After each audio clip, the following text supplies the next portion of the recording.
maupun di kabupaten kota, masing-masing satu unit institusi atau entitas memiliki aplikasi, memiliki storage sendiri, dan itu digunakan kebijakan untuk di masing-masing OPD-nya.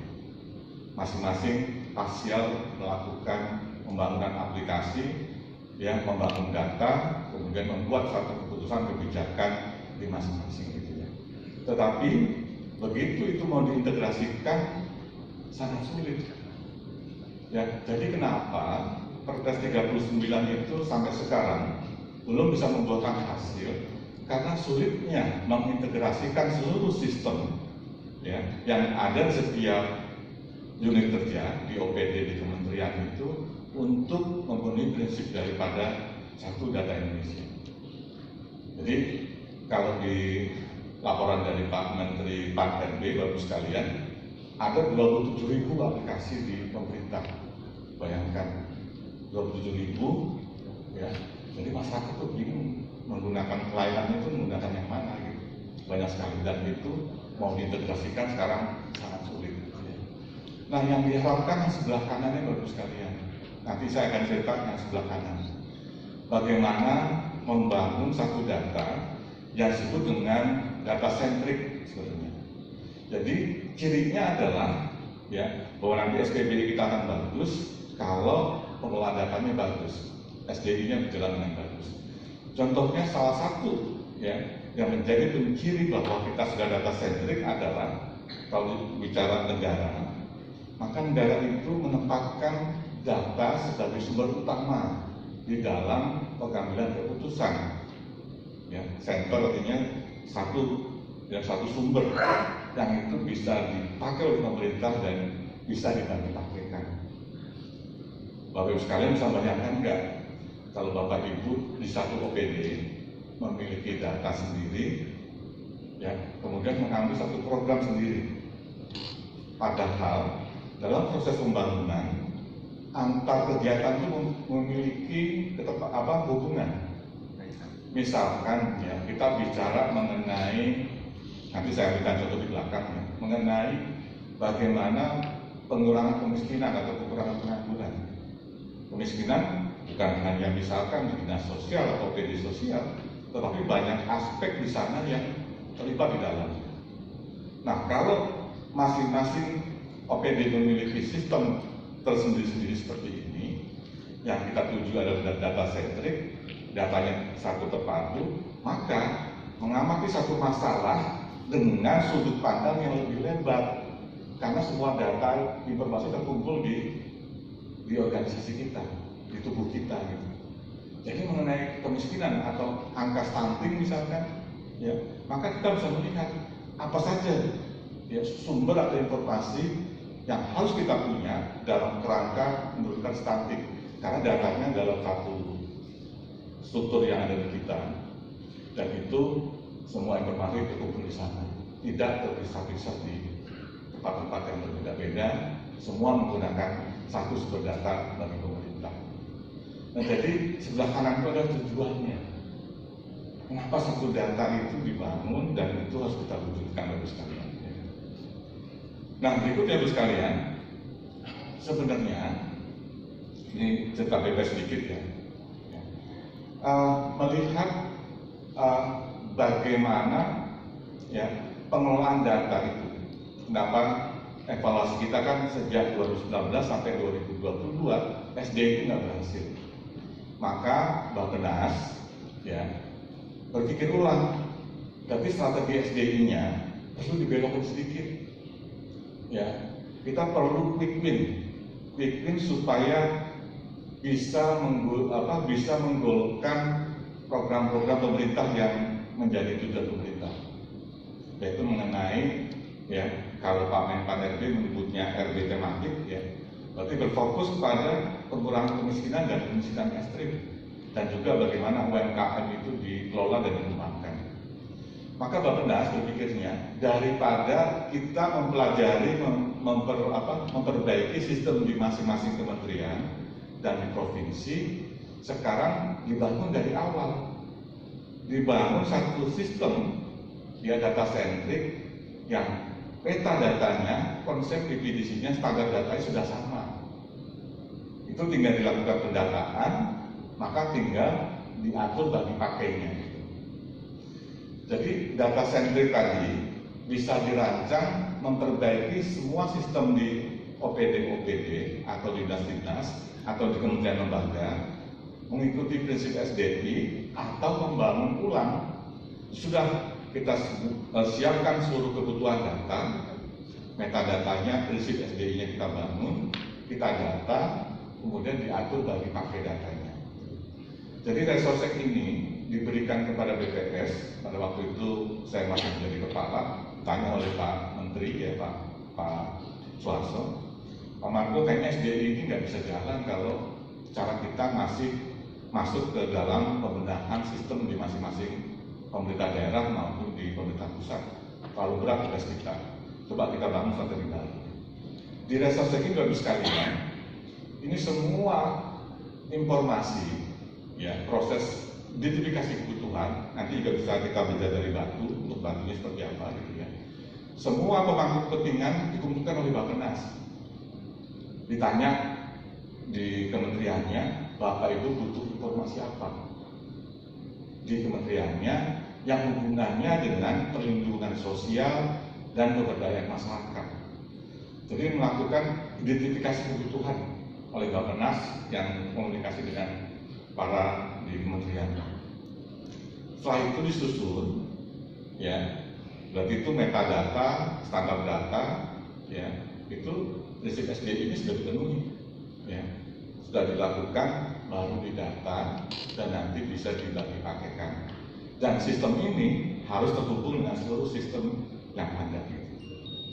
Ya, jadi ini ada strategi baru di pemerintah supaya SDI-nya ada output yang dikaitkan dengan program pemerintah sampai 2024. Ini menjadikan cikal bakal, ya, yang akan dibagi-bagikan di seluruh wilayah Indonesia. Termasuk nanti, ya, Batu juga bisa mengakses sistem resource yang dibangun. Lanjut ya. Nah, Bapak sekalian, sekedar contoh saja, ya. Jadi tadi saya katakan ada masing-masing institusi punya aplikasi, punya data, proses integrasinya itu panjang. Sedangkan Resourcek berpikirnya kebalik. Bis prosesnya kita sudah punya, data dikumpulkan, tinggal bagi pakainya gitu ya. Nah, sekarang Resourcek sudah dilakukan pendataan, tinggal nanti diatur bagi pakainya. Pemerintah daerah dapatnya seperti apa, akses seperti apa, dan updatingnya seperti apa, itu akan dibangun di dalam sistem Resourcek gitu ya. Nah, izin Bapak Ibu sekalian, ya, 3 menit saja untuk melihat video bagaimana ke depan, ya, yang single data itu bisa digunakan untuk lintas berbagai program. Jadi intinya mengatasi soal kemiskinan, pemberdayaan itu menggunakan satu sumber data, semua orang kolaborasi programnya kepada masalah yang sama. Datanya satu, programnya boleh banyak. Bukan setiap OPD memiliki program, memiliki data yang masing-masing. Nah, sekarang sudah data dikumpulkan, sudah dirapikan, ya, nanti ke depan bisa kita manfaatkan di termasuk Kota Batu, bagaimana pengaturan aksesnya yang ditetapkan oleh pemerintah. Layanan manajemen data Resourcek merupakan teknologi penghubung data registrasi sosial ekonomi dengan basis data perlindungan sosial dan pemberdayaan masyarakat yang dapat dimanfaatkan, dimutakhirkan, dan dibagi-bagikan secara nasional. Dengan Statistical Data First 360, data disajikan dari berbagai perspektif. Pertama, kapabilitas keluarga seperti keluarga dengan lansia, keluarga memiliki UMKM, dan keluarga dengan stunting. Kedua, infrastruktur seperti fasilitas pendidikan, kesehatan, dan ekonomi. Ketiga, aksesibilitas yang memperlihatkan jarak fasilitas ke setiap keluarga. Dengan demikian dapat memberikan insight kebijakan perlindungan sosial dan pemberdayaan masyarakat yang terintegrasi. Melalui layanan ini, pemerintah dapat mengeksplorasi setiap wilayah sesuai dengan fokus masing-masing, seperti kemiskinan, lansia, infrastruktur, dan aksesibilitas. mulai dari level nasional hingga level individu. Sebagai contoh, kepala daerah ingin melakukan intervensi kepada keluarga miskin ekstrim, maka kepala daerah tersebut dapat mencari wilayah yang memiliki banyak keluarga miskin ekstrim hingga menemukan titik lokasi rumah tangga yang miskin ekstrim. Rekomendasi program untuk keluarga miskin ekstrim dapat disajikan secara spesifik sesuai dengan karakteristik keluarga tersebut, dilengkapi dengan persentase pengaruh bantuan terhadap peningkatan kesejahteraan keluarga. Paket program ini dapat menjadi masukan ke kementerian dan lembaga untuk secara bersama membuat kebijakan sesuai dengan kapasitasnya. Untuk menjaga data selalu terupdate, dilakukan pemutakhiran melalui 3 cara. Pertama, pemutakhiran otomatis dari integrasi dengan sistem di kementerian atau lembaga dan pemerintah daerah, seperti yang sudah dilakukan dengan pemerintah Banyuwangi, Sumedang, Jemberana, dan DKI Jakarta. Kedua, pemutakhiran secara mandiri oleh masyarakat melalui aplikasi berbasis web maupun mobile. Dan ketiga, penjangkauan aktif yang dilakukan pemerintah dengan melakukan pendataan door-to-door. Layanan manajemen data Reksoset menyediakan data yang reliable, akurat, termutakhirkan dan dapat dibagi-pakaikan sebagai dasar perumusan kebijakan di tingkat pusat dan daerah yang terintegrasi. Dengan data Reksoset sebagai rujukan pensasaran nasional, mari berkolaborasi untuk pengentasan kemiskinan dan pemberdayaan masyarakat.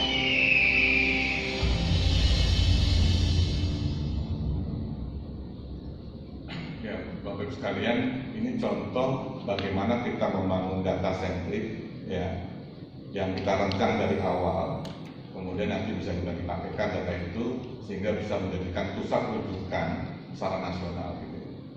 Jadi ini levelnya nasional, nanti dibagi-pakaikan ke seluruh di pemerintah pusat dan juga sampai daerah sampai kabupaten kota menggunakan satu rujukan ya data yang terkait dengan perlindungan sosial maupun pemberdayaan masyarakat untuk meningkatkan ekonominya.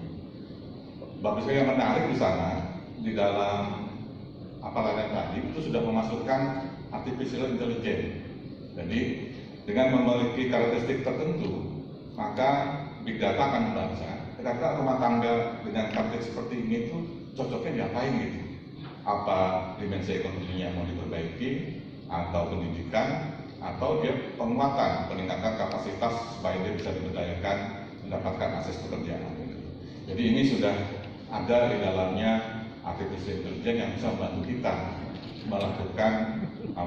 melakukan tindakan kepada masyarakat yang ada di wilayah kita. Jadi Bapak sekalian, kurang lebih itu data sentrik yang dibangun dari awal hingga nanti bagi pakainya oleh pemerintah daerah sedang diatur progresnya oleh Pak Presiden ke depan, ya, termasuk akses dengan kabupaten kota. Itu adalah data yang dibangkitkan, dikelola dengan data sentrik menjadi sumber rujukan secara bersama, kurang lebih begitu ya. Nah sekarang tadi saya katakan di awal ada satu sumber data yang tanpa sadar sebenarnya di era sekarang itu menjadi sumber informasi yang kaya. Bapak sekalian, ya. Sekarang untuk perkembangan statistik menggunakan big data itu bisa menjadi official statistik gitu ya. Contoh misalkan ya untuk mengetahui pergerakan Wisman ya, Wisman Mancanegara kepada kunjungan tempat pariwisata, saya tanpa melakukan survei dengan akses data Telkomsel bekerjasama gitu ya, maka bisa tahu gerakan Wisman itu ke tempat wisata mana saja yang tandanya cabangnya semakin banyak, garisnya semakin besar itu, yang warna kuning di sana, itu mengindikasikan bahwa banyak wisatawan mancanegara itu yang ke Labuan Bajo. Nah demikian juga di Kota Batu, kita bisa tanpa melakukan survei mengelola pergerakan mobilitas yang datang ke Kota Batu itu dari mana saja, dari provinsi, dari kabupaten kota juga bisa dilakukan. Tinggal akses datanya yang perlu kita komunikasikan ke Telkomsel. Jadi Bapak sekalian, ada dua cara satu membangkitkan data, satu lagi dengan pendekatan data yang dibangkitkan oleh teknologi yang bisa kita manfaatkan. Nah, kurang lebih data itu yang perlu dilakukan. Nah, berikutnya Ibu sekalian, masuk ke bagian kedua. Ya. Jadi tadi itu adalah isunya, kemudian model ke depan yang akan kita tuju, data centric, ya, bisa dibangun dengan membangkitkan data, kemudian dipakai atau memperbaiki sistem di masing-masing OPD, ya, yang itu membutuhkan waktu dan pekerjaan yang tidak mudah, ya, sehingga nanti itu bisa kita kelola menjadi data centric. Nah, sekarang strategi besarnya apa ya? Bagaimana pengelolaan dan pemanfaatan datanya? Bagus sekalian, sebenarnya ya, jujur gitu ya, saya ingin men-sharing pengalaman dan pengetahuan saya tentunya. Bagaimana pemerintah daerah itu, seperti harapan dari Pak Kaban gitu ya, betul-betul data centric itu cerita gitu ya, data itu terpaksa sebagai sumber utama di dalam proses pengambilan keputusan gitu. Nah, jadi Bapak sekalian, yang nanti kita butuhkan, tadi saya katakan ada 3 unsur, ya, business process, people-nya, infrastrukturnya, dan people-nya, SDM-nya, yang harus 3 ini kita kerjakan. Berarti business prosesnya tata kelola yang kita bagusin, kemudian kita siapkan infrastrukturnya, yang ketiga adalah kompetensi kita, agar ketiga itu bisa menyatu dalam satu kesatuan. Nah, Bapak sekalian, yang tidak bisa kita pungkiri, tadi Pak Kaban di depan sudah menyatakan dengan baik, ya, bahwa data ini memiliki unsur penting dalam siklus pembangunan.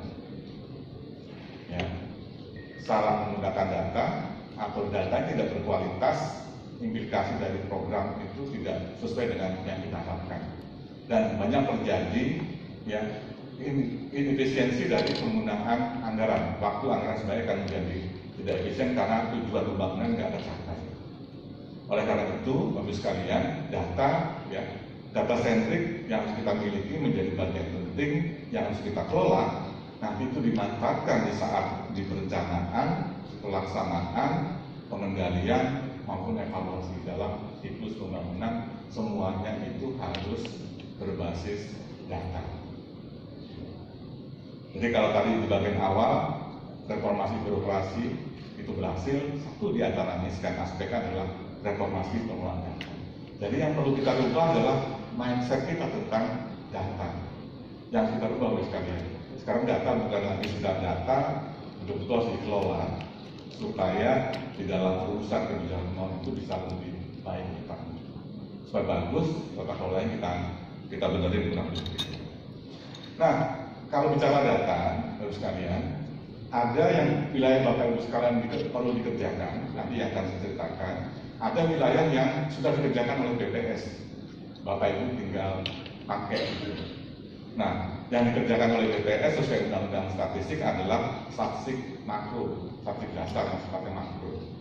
Makro itu artinya dia hanya agregat, tidak menunjukkan siapa dan di mana lokasinya.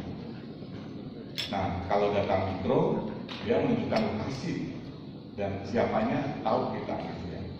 Nah, kalau bicara data mikro, di Undang-Undang Statistik disebut statistik sektoral, itulah tugas kita Bapak sekalian, tugas pemerintah daerah untuk mengelola statistik sektoral. Jadi kalau singkat cerita, nanti kalau data BPS menunjukkan angka penganggurannya tinggi, maka data sektoralnya harus berbicara yang tinggi itu siapa dan di mana. Kalau itu mau intervensi. Kalau bicara kemiskinan, data BPS menyebutkan kemiskinan di Batu itu rendah. Tapi kalau kemiskinan mau dibuat juga sedang mungkin, maka kita butuh intervensi pada keluarga yang miskin itu di mana. Itulah data sektoral yang harus kita bangun Bapak Ibu sekalian. Berarti ya pada posisi hari ini saya akan lepas yang sebelah kiri, nanti ke wilayah Pak Thomas. Saya akan sama Bapak Ibu yang sebelah kanan membenahi statistik sektoral, pengelolaannya bagaimana, sehingga itu bisa menjadi intervensi kebijakan. Jadi kurang lebih begitu, dan dua-duanya harus berkoordinasi. Nah, untuk berikan bayangan supaya kita dapat ilustrasi Bapak sekalian. saya ambil misalkan, ya nanti masuk ke pengaturan juga ya, saya ambil misalkan data IPM.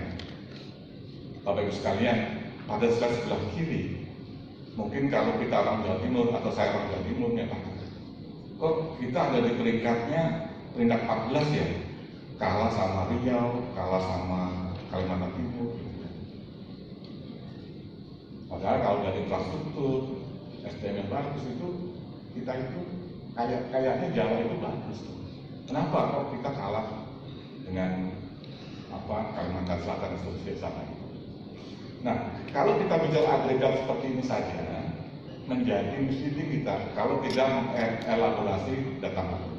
Saya sudah masuk ke aspek pemanfaatan Bapak sekalian, pemanfaatan data supaya nanti kita juga ada modal bagaimana melakukan intervensi kebijakan. Nah, kalau saya buka lebih detail misalnya secara spasial, rupanya yang mengganggu IPM kita ke peringkat rendah itu adalah daerah-daerah, kalau orang Jawa Timur menyebutnya tapal kuda, ya, sekitar Madura dan sekitarnya yang warnanya terang. Jadi karena jumlah kabupaten kotanya 38, rupanya ada isu mengenai disparitas pembangunan di Jawa Timur, di mana sebagian wilayah Jawa Timur itu IPM masih rendah, sebagian lagi sudah bagus, dan itu kalau diagregasi secara provinsi, yang rendah itu nanti ke bawah sekalian. Nah, sehingga provinsi Jawa Timurnya peringkatnya katakan peringkat 14 itu. Jadi kalau slide sebelah kiri kita tunjukkan pasti kita protes. Dibuka agak sedikit saja gitu ya, mengenai informasinya, bisa mulai kelihatan, oh kita punya persoalan. Bapak Ibu sekarang datanya Pak Thomas itu ya menyebutkan saja, menyebutkan sasaran wilayah, mana-mana yang perlu mendapatkan perhatian ya oleh kita, targetnya daerah itu gitu. Oke, saya teruskan sedikit dulu sekalian. Sekarang nanti kita dapat gambaran lebih bagaimana memanfaatkan data yang makro tadi. Berikutnya, kalau bicara IPM, ya di sana ada 3 dimensi, ada ekonomi, kesehatan, dan pendidikan. 3 unsur itu. Ya. Nah, di bidang kesehatan, sebenarnya Jawa Timur itu masih kalah di bawah dibanding nasional. Dan kalau kita buka lagi, Bapak sekalian, rupanya angka 80 Jawa Timur juga memiliki problem yang sama. Ya, tingkat kesehatan, derajat kesehatan dalam faktor kuda itu juga masih rendah karena grafiknya warnanya kuda itu rendah. Nah, berarti tadi setelah agregat kita tahu wilayahnya, secara dimensi kita akan tahu dimensi apa yang perlu kita perbaiki kesehatan. Nah, makro itu berhenti pada grafik yang sebelah kiri. Nah, kemudian tugas kita, kan gitu ya, tugas pemerintah. Oke Pak Margo, kalau demikian, apa ya yang bisa dilakukan? Kalau angka harapan hidupnya itu, atau di bidang kesehatan itu rendah, maka tugas Bapak Ibu sekalian, ya, melakukan checking determinan. Nanti ini yang akan saya sharing, supaya nanti kita dalam merumuskan target mulai 2024 sampai 2029 ini kita akan bagus gitu ya. Caranya adalah mempelajari determinan faktor utama kenapa kesehatan Jawa Timur itu rendah dan pada tertutup gitu ya. Kalau dipelajari secara konseptual, ya, penyebab angka kesehatan di bidang kesehatan rendah karena tingginya angka kematian bayi. Kemudian angka kematian bayi sangat erat dengan kesehatan ibu. Ya, kesehatan ibu sangat dipengaruhi oleh tingkat pendidikannya, usia perkawinan, penolong kesehatan, akses sanitasi dan lain sebagainya. Bapak sekalian, ya, saya berhenti di sini dulu. Ya, kalau kita tahu ingin memperbaiki bidang kesehatan, kira-kira itu hanya dinas kesehatan yang harus bergerak? Kan tidak ya. Pasti melibatkan unsur yang lain. Di sana ada akses sanitasi. Berarti OPD yang lain bertanggung jawab. Masalah usia kawin pertama, bagaimana mengedukasi supaya ibu-ibu itu tidak, anak-anak kita itu tidak menikah dini, sehingga pengetahuannya tentang kesehatan semakin bagus. Itu bukan tugas daripada dinas kesehatan. Nah, sebelah kanan ini, kalau kita tidak mempunyai sumber informasi yang satu, yang valid, ya, yang single untuk merumuskan program tadi, gitu ya. Masing-masing dinas perumahan punya data dengan sudut pandangnya, yang di bidang pendidikan juga punya data, sudut pandangnya juga dilakukan, ya, maka bisa dipastikan tidak terjadi konvergensi program. Untuk menyasar yang sama, programnya akan berbeda-beda sesuai dengan sudut pandangnya di masing-masing OPD.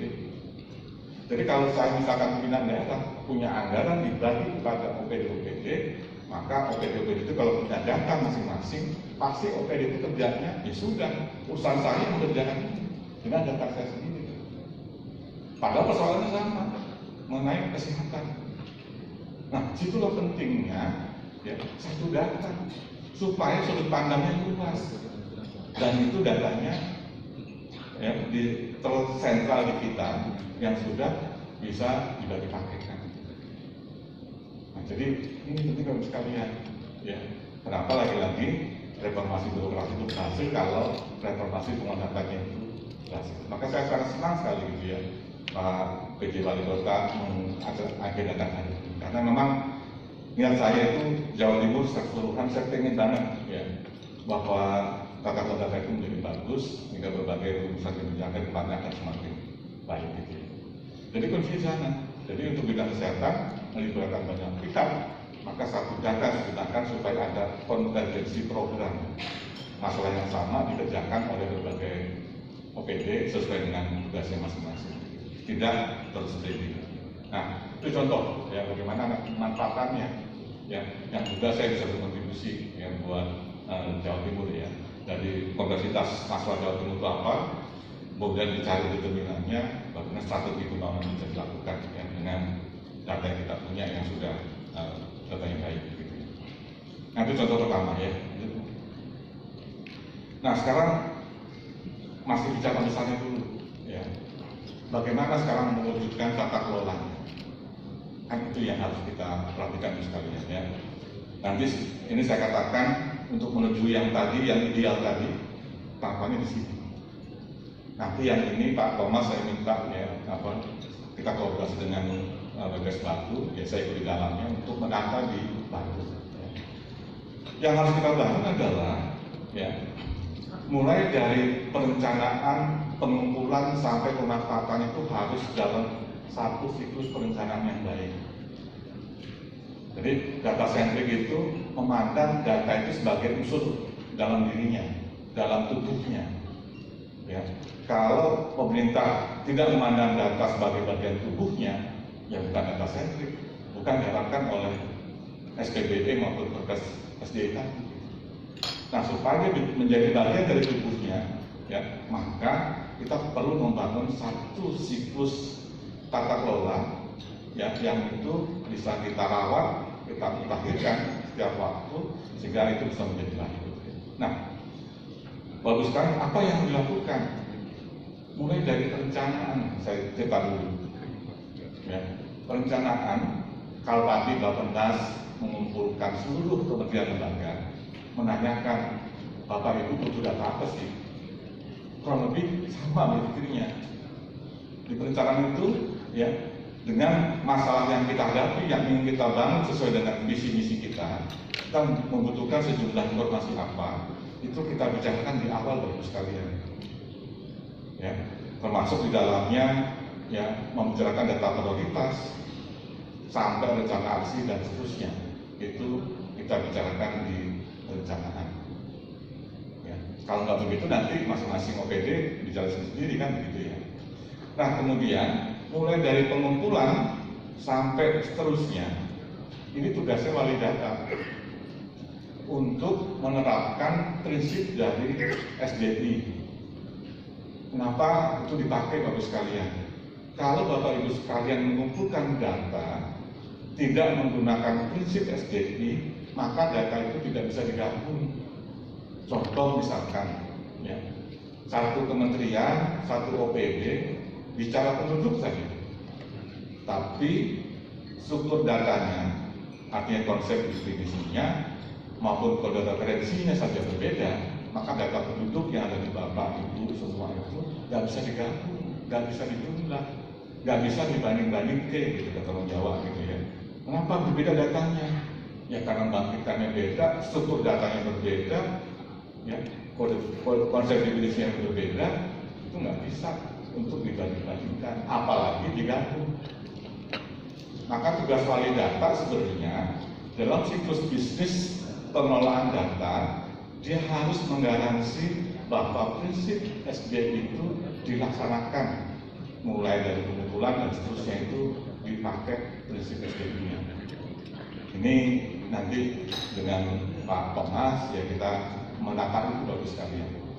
Jadi kalau sistem data ini sudah dibangun, nanti pada akhirnya kita ketemu pada diseminasi, pada bagi pakai, baru butuh portal di sana, tempat untuk diakses bersama-sama. Mulai dari pengumpulan, perencanaan pengumpulan, semua sudah bisa diintegrasikan, baru kita butuh portal untuk tempat yang bisa berbagi pakai. Jadi portal itu tempat berbagi pakai, karena satu sumber yang sudah dibangun dengan proses yang standar. Nah, portal itu ya untuk satu data kota Batu perlu disiapkan infrastrukturnya. Makanya saya bilang tadi ya selain bisnis proses, people sama teknologinya, infrastrukturnya harus kita punya. Dan kemudian pemanfaatannya yang bisa oleh pemerintah maupun oleh masyarakat. Nah, yang sebelah kiri ini juga penting harus sekalian. Kami juga siap gitu Pak PJ Wali Kota ya, bagaimana pemanfaatan data itu termasuk big data dan sebagainya itu untuk mendukung pemerintah Kota Batu. Jadi Bu sekalian, kalau bicara di sini kita sudah lihatkan apa arahnya kemana dan kompetensi apa yang harus kita siapkan di dalam membangun data center oleh pemerintah yang terintegrasi yang bisa kita dipakaikan. Lanjut ya. Kemudian ini agak teknis sedikit, ya, tapi saya buat agak lebih mudah, gitu ya.